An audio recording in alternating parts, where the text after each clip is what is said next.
낮은 자존감을 가지고 있고 열등감을 가지고 있는 분들은 어떤 식으로 반대로 행동을 하냐면 굉장히 자기 과시를 하는 거예요. 자기가 그 정도의 수입이나 소비가 되지 않는데 굉장히 명품 소비를 이렇게 많이 한다거나 사람들 만나는데 내가 기죽지 않으려고 계산을 해버린다거나 이런 분들은 가장 밑바탕에는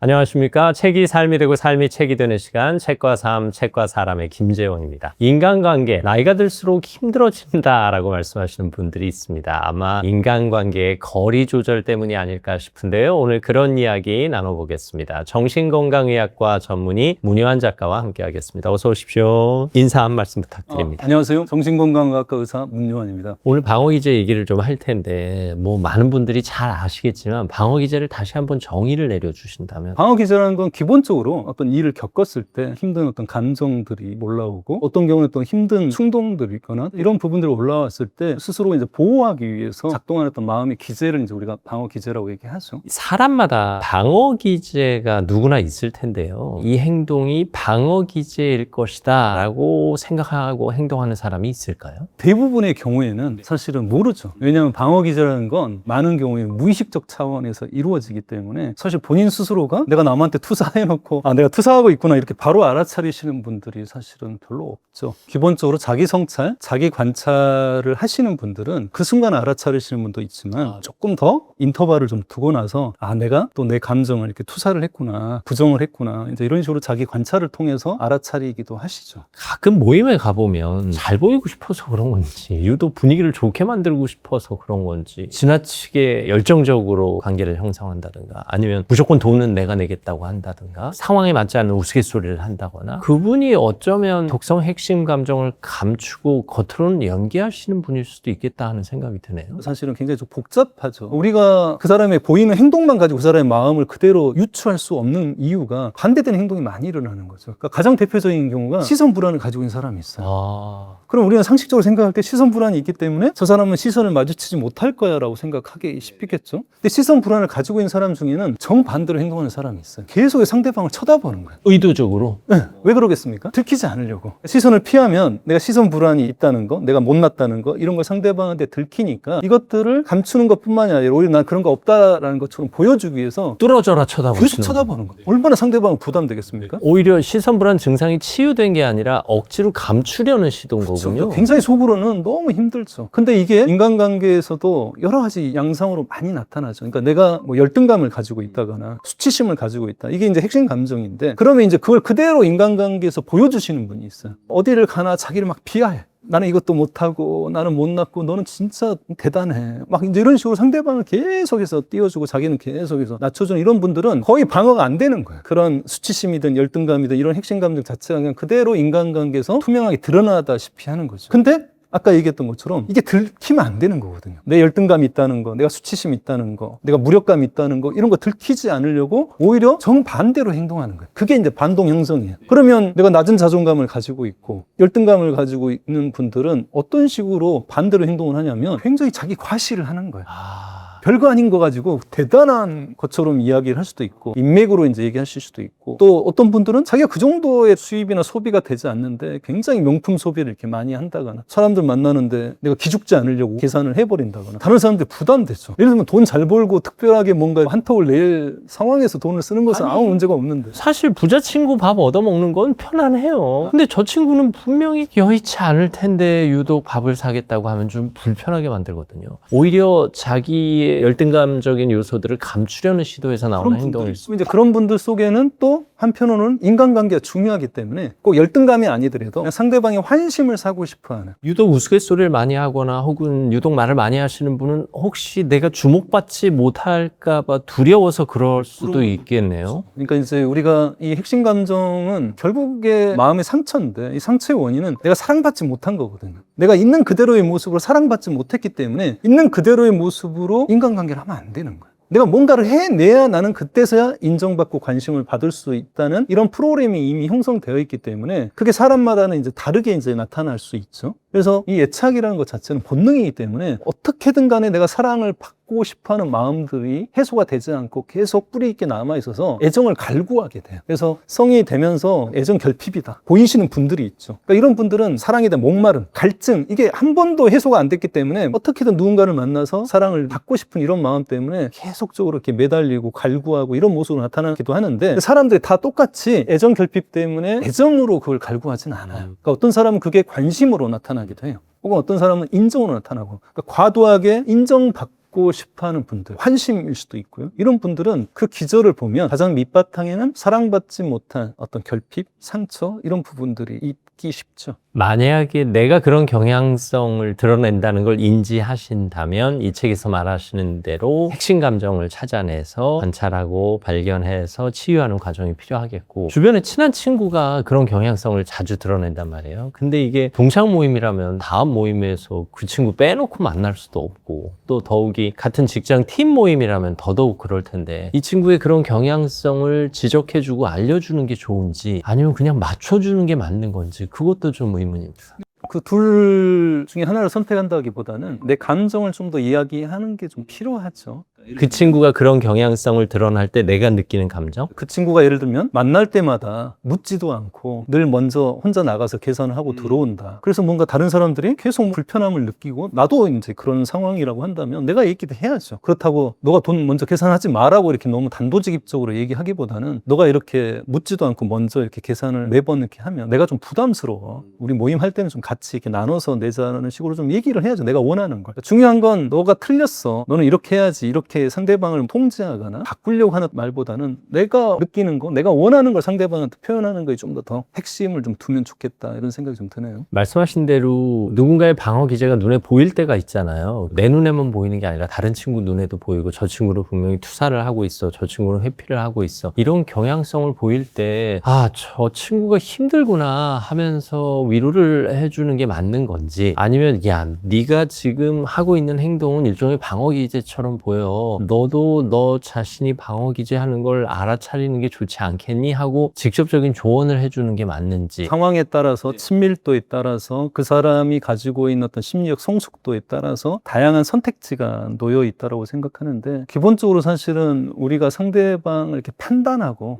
단정하고 이렇게 해야 된다라고 이야기하는 것 자체가, 우리의 의도 자체는 상대방을 위해서인 거잖아요. 나는 너가 좀 더 건강하게 살아가기를, 또 우리 관계가 좀 더 좋아지기를 바라는 어떤 그런 의미로 이렇게 이야기를 하지만, 인간관계에서는 내 의도가 내 의도대로 전달되지 못하는 경우가 너무 많은 거예요.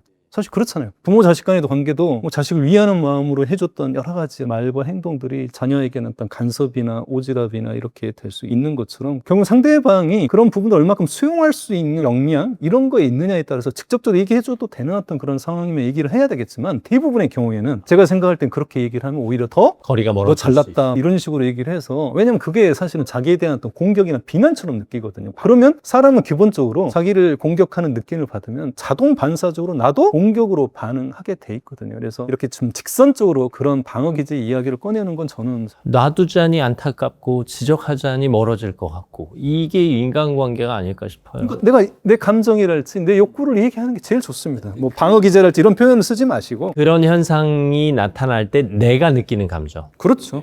내가 불편해. 너 그럴 때마다 내가 너 좀 그렇게 힘들어. 하지 마 이렇게 하는 것보다, 그 행동을 바꿔라 직접적으로 얘기하기보다는, 너가 그런 행동을 할 때 내가 좀 불편해, 이렇게 하면 좋겠어, 이렇게 좀 표현하는 게 필요한 거죠. 간혹 나의 방어 기제는 둔감하지만 타인의 방어 기제는 민감하신 분들이 있잖아요. 그게 내가 민감해서이기도 하지만 그 사람이 유독 방어 기제에 강하게 작동하는 경우가 아닐까 싶기도 하거든요. 어떻습니까? 뭐 두 가지 경우가 좀 다 있죠. 내가 너무 방어 기제를 많이 쓰고, 또 그 방어 기제에 대해서 많은 걸 알고 있다 보니까 상대방의 많은 행동들을 방어 기제로 자꾸 연결지어서 해석하고 판단하는 경우가 좀 있고요. 또 실제로 그 사람이 방어 기제가 굉장히 강해서 자기 감정들을 감추고 있다라고 한다면, 누가 보더라도 사실은 이제 알 수가 있겠죠. 왜 주변에 보면 모든 일을 긍정적으로 해석하고 또 지나치게 해맑고, 쟤는 저렇게 좋은 생각만 할까? 쟤는 정말 사랑을 많이 받고 자랐나 봐 하는 생각을 하게 하는 사람들이 있잖아요. 이 사람들은 핵심 감정이 긍정적인 감정, 아, 정말 나는 사랑을 충분히 받았어. 뭐 이런 영향력을 줄 수도 있는 건가요? 이 핵심 감정을 저는 이제 부정적인 감정, 독성 감정이라고 이야기를 했죠. 근데 기본적으로 우리 마음이라는 것 자체가 중립적이거나 객관적이진 않거든요.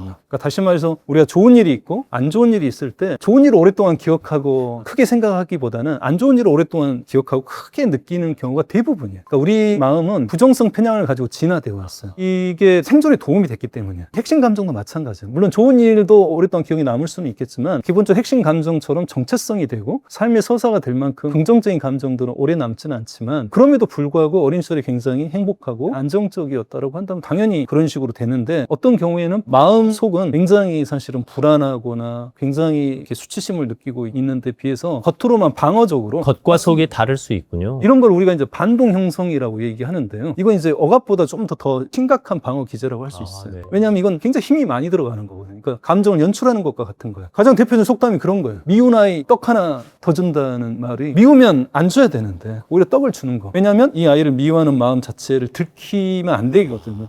미워하는 걸 참는 것만으로는 부족하기 때문에 더 적극적으로 왜곡을 시키는 거예요. 오히려 내가 이 아이를 아끼는 것처럼 떡을 더 줌으로써 내가 미워하는 감정 자체를 완전히 방어하고 이 수치심이 내 안에 있다는 게 너무 힘들고 부끄럽고 그 자체가 또 수치심을 느끼기 때문에 수치심을 느끼시는 많은 분들은 겉으로는 굉장히 이렇게 밝고 때로는 또 명랑하고 뭐 이렇게 이제 자기 자신을 방어하시는 분도 있죠. 유독 방어 기제가 강하게 작동하는 사람들이 따로 있습니까? 이것도 성향에 기반한 걸까요? 감정적이신 분들일수록 어떻게 보면 방어 기제가 잘 작동하지 않고 있는 그대로 사실 이제 드러난다라고 볼 수 있고요.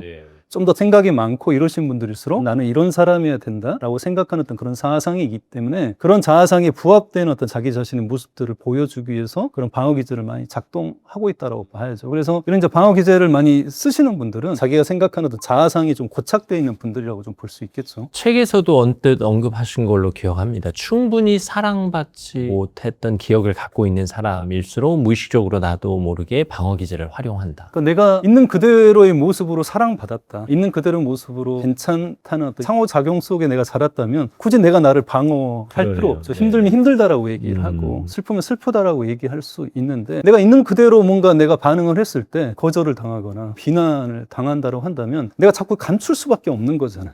내가 이제 그런 것들을 구분을 하겠죠. 내가 드러내도 되는 내 감정, 감춰야 되는 감정, 드러내도 되는 어떤 욕구, 감춰야 되는 욕구, 이런 부분들이 점점 많아질 수밖에 없겠죠. 저 사람은 왜 저렇게 행동하지? 하는 의아한 행동을 할 때가 있어요. 그럴 때 보면 그 사람은 자신이 뭘 원하는지 모르는 건가? 아니면 타인들의 비유와 상황을 맞춰주려고 일부러 저러는 건가? 의구심을 갖게 되거든요. 나 자신의 욕구를 모르는 사람들이 오히려 타인의 비유를 맞춰주면서 타인 중심적으로 행동하려고 하는 경향성이 있을까요? 그렇죠. 기본적으로 이제 그 균형이 딱 맞으면 좋은데 어떤 분들은 너무 자기한테 매몰되어 있는 분이 있고 어떤 분은 너무 이제 타인한테 이제 매몰되어 있죠. 사실 그게 다 일장일단일 수밖에 없고요. 인간 관계도 마찬가지인데 인간관계 힘든 이유는 우리가 사실 두 가지 상이한 욕구를 가지고 있는 거예요. 하나는 개별성이에요. 어떤 자율성, 독립성. 내가 내 인생을 내가 선택하고 내가 살아가고 싶은 거예요. 우리는 누구나 다 아무리 어린 아이라도 이런 자율성의 욕구를 가지고 있고 또 하나는 이런 연결성, 관계성의 욕구가 있거든요. 그래서 내가 누군가랑 이해받고 또 연결하고 싶은 욕구가 있기 때문에 이 욕구가 사실은 굉장히 좀 모순되고 대립될 수 있거든요. 이게 이제 늘 부딪힙니다. 가까워지면 이제 또 혼자 있고 싶고 떨어져 있으면 또 누군가를 그리워하고 가까이 가고 싶고 그렇다고 해서 어느 하나를 포기할 수는 없는 거고요. 이것의 균형들을 맞춰가는 그런 부분들이 어떻게 보면 건강한 삶이라고 얘기할 수 있겠죠. 성향에 따라서 개별성이 강하게 드러나는 사람이 있고 또 연결성, 관계성이 강하게 드러나는 사람이 있고 이렇게 구분될 수도 있겠군요. 그렇죠. 근데 그게 성향이기도 하지만 어릴 때부터 굉장히 고집스럽고 이제 이런 성향이 있어요. 어릴 때부터 굉장히 의존적이고 이런 성향도 있지만 사실은 그런 애착의 형성 과정 이런 부분들이 굉장히 중요한 영향을 좀 미치죠. 그래서 안정애착인 사람들이 그 두 가지 관계성과 개별성의 욕구가 잘 균형적으로 발달한다고 볼 수 있고요. 불안정애착이 이제 그렇게 양분화될 수 있죠. 한쪽은 너무 자기한테 매몰되어 있는 사람, 또 한쪽은 너무 관계에 집착하시는, 관계에 몰두되어 있는 이렇게 이제 자기한테 너무 매몰되어 있는 사람은 이제 자아가 너무 과분화되어 있다. 관계에 집착되어 계신 분들을 너무 자아가 미분화됐다. 이렇게 이제 심리학에서는 표현하죠. 이 어릴 때 이게 이제 성인의 인간관계 그대로 이어지기 쉽습니다. 과분화된 사람은 어릴 때부터 이게 불안정애착이기 때문에 부모에게 때이르게 관심을 좀 덜 두고 혼자 자기 놀이에 있어요. 부모는 좋아할 수 있어요. 왜냐하면 성가시게 하지 않고 혼자 이렇게 있으려고 하고 막 이러니까. 근데 이제 이런 유형들이 커서도 굉장히 자기 자신에 몰두되어 있고 다른 사람과의 관계를 잘 형성하지 못하는 이런 자기 중심적인 성향으로 가고요. 아까 미분화된 유형은 굉장히 어릴 때 불안정에 차이기 때문에 불안해하고 매달리고 같이 있으려고 하고 못 떠나게 하고 이렇게 나타나기 때문에 성인이 돼서도 굉장히 어떤 관계에 대해서 내가 상대방한테 맞춰주려고 하고 매달리려고 하고 확인하려고 하고 이런 모습들을 이제 많이 보이죠. 그래서 어릴 때 이런 애착 형성이 굉장히 많은 영향을 미친다고 볼 수 있습니다. 결국 책에서 말하고 있는 핵심 감정이 균형 잡힌 관계를 형성하지 못하는 원인이 될 수도 있다는 말씀인데요. 맞습니다. 네. 핵심 감정이라는 게 사실 불안정 애착과도 다 있기 때문이죠. 결국 인간관계에서 내가 상처받지 않으려면 나를 잘 관찰하는 게 필요하겠네요. 그렇습니다. 그러니까 인간관계에서 굉장히 중요한 건 우리가 지금까지 너무 인간관계에서 균형을 잃은 거예요. 그러니까 너무 타인 중심적인 인간관계를 해오신 분들이 많아요. 상대방의 마음을 이해해야 된다, 헤아려야 된다. 이 이야기는 사실 못이 박히도록 많이 들었잖아요. 근데 정작 자기 마음을 헤아리고 이해해야 된다는 이런 이야기들을 우리 스스로가 많이 듣지도 못했고, 사실 들었다 하더라도 어떻게 해야 되는지조차도 본인 스스로가 방법을 모르기 때문에 사실 내 마음을 이해하는데 굉장히 서투신 분들이 너무 많죠. 이게 어떤 대화든 어떤 성향을 갖고 있든 존중하는 공존적인 말하기가 돼야 그 대화가 서로에게 어떤 의미를 주고 영향력을 미칠 수 있는 거잖아요. 근데 자신의 성향을 일방적으로 드러내는 인간관계는 결국 오래가지 못할 것 같은 느낌이 듭니다. 맞습니다. 그래서 아까 개별성과 관계성의 균형처럼 자기 주장도 중요하지만 타인의 마음을 이해하고 헤아리는 것도 당연히 필요한 거고, 그래서 참 어려워요. 어려운데 이 균형을 찾아가는 거죠. 내 마음도 헤아리고 상대방의 마음도 헤아리는 거. 가끔 퇴근길에 지하철에서 옆 사람들 대화하는 거 듣다 보면 한 사람이 정말 99% 일방적으로 말하는 경우를 보게 되잖아요.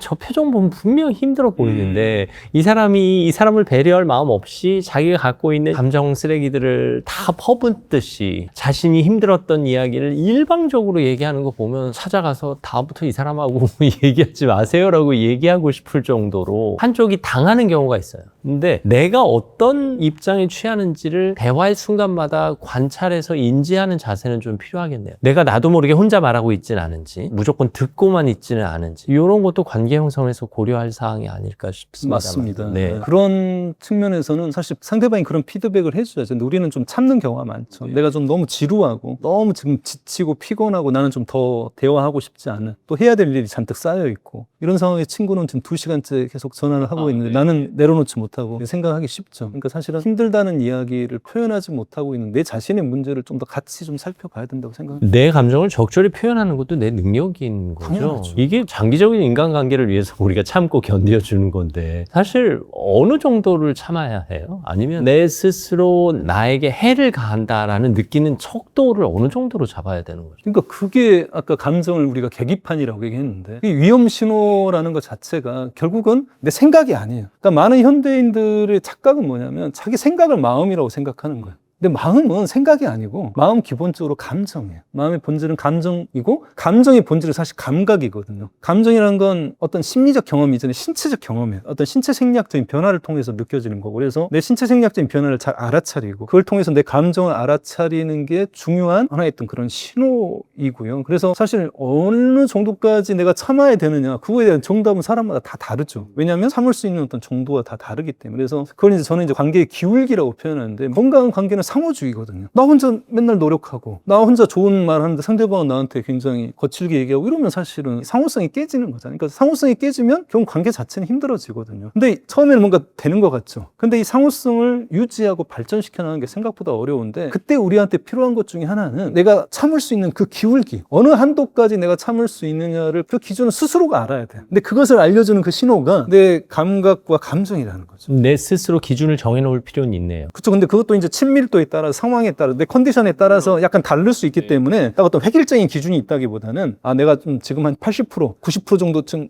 다 찼어. 지금 한 10% 남았어. 그러면 이제 사실 얘기를 해야죠. 왜냐하면 100까지 가면 그때는 굉장히 폭발을 하거나 감정적인 반응이 나타나요. 오히려 2차 피해가 나올 수도 있는 거니까요. 그래서 얘기를 해야죠. 내가 지금 애도 챙겨야 되고 할 일도 있으니까 오늘 여기까지 이야기를 하고 다음에 또 다시 통화하자라고 사실 내가 이야기를 해야지, 내가 얘기하지 않으면 내가 어떤 상황인지 상대방이 어떻게 알아요? 근데 많은 사람들이 특히 가까운 사이에서는 얘기를 안 해요. 얘기를 안 해도 상대방이 알아주기를 바라는 그 기대치가 너무 높아요. 이런 이제 감정의 성숙이라는 건 그냥 감정을 잘 견뎌내는 거, 이게 아니고 감정을 경험하고 관찰하되 결국은 마지막은 그 감정은 욕 욕구를 가리키는 거거든요. 내가 어떤 욕구가 지금 침범당하고 있는지, 좌절됐는지, 원하는지 그 욕구를 파악하는 거고, 그 욕구를 상대방한테 표현하고 그 욕구들은 내가 행동하는, 여기까지 오면 사실은 감정이 해소가 되고 완결이 된 거죠. 그래서 이렇게 감정의 인식부터 감정의 표현까지 연결돼 있다고 좀 볼 수 있을 것 같습니다. 건강한 인간관계는 타인을 관찰하고 타인을 배려하는 것도 중요하지만 그만큼 나를 관찰하고 나를 인식하는 것도 중요한 열쇠가 되지 않을까 싶습니다. 그래서 우리가 알아차림 하는 모양입니다. 굉장히 중요한 게 다른 사람을 이해하는 것도 하나의 축이고요. 또 한 축이 있는 건데 이 축은 나를 이해하는 건데 여기서 이해한다는 게 그냥 머리로 이해한다는 것에서 끝나면 안 된다는 거죠. 내가 원하는 것을 알아차리고 내가 원하는 것을 차분하고 설득력 있게 상대방한테 이해시키고 표현하는 것까지 가는 게 나의 감정을, 나의 마음을 이해하는 것이라고 좀 확장시켜서 얘기하고 싶어요. 게다가 그 과정을 핵심 감정이 방해하지 않도록 나 자신을 바로 세우는 것도 중요하겠네요. 감정을 우리가 인식하고 이해하기 어려운 것은 아까 얘기했던 것처럼 핵심 감정이 자리 잡고 있는 분들한테는 이게 어려워. 안 쉽지 돼. 않은 일이죠. 왜 안 되냐면 우리가 특정 감정만 억압할 수는 없어요. 그러니까 예를 들어서 내가 무력감이 있다. 근데 무력감만 이렇게 딱 안 느끼도록 밸브를 잠궈 놓을 수는 없는데 감정은 공통의 통로를 가지고 있기 때문에 특정 감정만 이렇게 딱 수도꼭지